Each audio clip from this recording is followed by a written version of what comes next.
اللہم صلی علی محمد و علی آل محمد و سلموا تسلیما۔ کاف لیگ میں واضح دراڑ پڑ گئی ہے اور کاف لیگ جو ہے وہ ریزہ ریزہ ہو گئی ہے، پاش پاش ہو گئی ہے، اور اس کی بنیاد تو اسی دن سے پڑ چکی تھی جب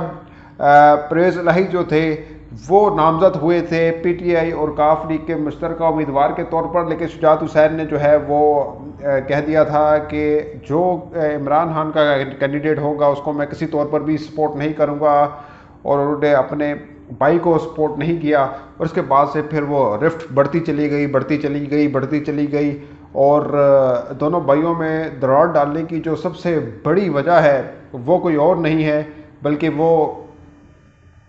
زرداری صاحب ہیں، جنہوں نے بہت ہی کامیابی کے ساتھ ان دونوں بھائیوں میں پھوٹ ڈلوائی، اس کا کوئی تصور بھی نہیں کر سکتا تھا، جس کو کوئی سوچ بھی نہیں سکتا تھا کہ یہ دو بھائی بھی کسی وقت میں آمنے سامنے ہو کر کھڑے ہو جائیں گے، لیکن ایسا ہو گیا۔ اور اب ایک بہت ہی بڑی خبر ہے اور ایک بری خبر ہے شجاعت حسین کے لیے کہ ان کے اپنوں ہی نے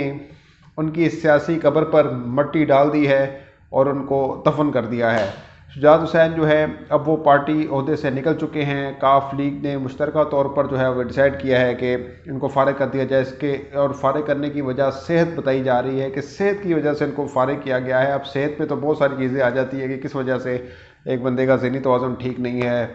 یا صحت سے مراد کے تیور بدل گئے ہیں کہ بھائی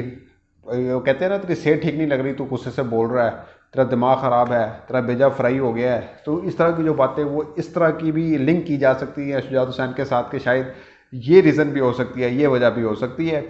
لیکن اب چونکہ شجاعت حسین جو ہیں ان کو فارغ کر دیا گیا ہے، پھر طارق بشیر چیمہ ہیں ویسے سیکرٹری جنرل ہیں، ان کو بھی عہدے سے ہٹا دیا، فارغ کر دیا، اور ان کو کس وجہ سے ہٹایا گیا کہ انہوں نے سازش کی ہے اور سازشی عناصر تھے یہ، اس وجہ سے ان کو پارٹی سے ہٹایا جا رہا ہے۔ اس میں کوئی شک نہیں ہے کہ طارق بشیر چیمہ نے ایک تو عمران خان کی پیٹ میں بھی چھرا گھونپا، اپنی جماعت سے بھی غداری کی،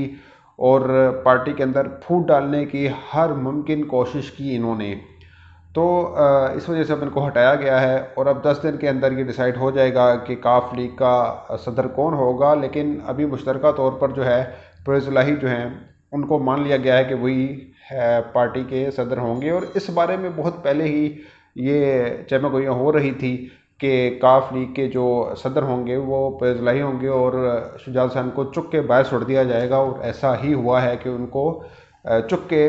باہر سٹ دیا گیا ہے۔ تو اب یہ بھی ایک طرح کا فائدہ دے سکتا ہے عمران خان کو، یہ جو کاف لیگ کے اندر جو چینج ہوئی ہے یہ فائدہ مند ثابت ہو سکتی ہے عمران خان کے لیے، کیونکہ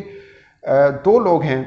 طارق بشیر چیمہ اور چودھری سالک، جو ان کی طرف سے شہباز شریف کی طرف، اور دو ہی ووٹ توڑنے کے لیے چاہیے ان کی حکومت کے خاتمے کے لیے، اور اس کے حکومت کے خاتمے کے لیے یہ جو دو لوگ ہیں ان کا ہٹایا جانا بہت ضروری ہے، اور اگر بن جاتے ہیں ہیڈ پرویز الہی تو پھر سارا کچھ ان کے کنٹرول میں آ جائے گا، اور پھر وہ ان دونوں کو کہیں گے بھائی آپ واپس آئے اور نہیں آئیں گے، تو یہ بھی منحرف ہو جائیں گے اور یہ بھی نااہل ہو جائیں گے، اور جب یہ ڈی سیٹ ہو جائیں گے تو ظاہر سی بات ہے شہباز شریف اپنی اکثریت کھو بیٹھیں گے، اور ہر صورت میں اب حکومت کا جانا ٹھہر چکا ہے، اور عمران خان صرف اس طاق میں ہے ویٹ کر رہے ہیں کہ کوئی ایک مہینہ مزید رگڑا لگائے، مزید گندا کریں، مزید ایکسپوز کریں، یعنی ان کو تڑپا تڑپا کے مارنے کا ارادہ ہے عمران خان کا۔ جو آثار لگ رہے ہیں وہی لگ رہے ہیں کہ اسی سال الیکشن ہوں گے، یہ الیکشن کا ہی سال ہے،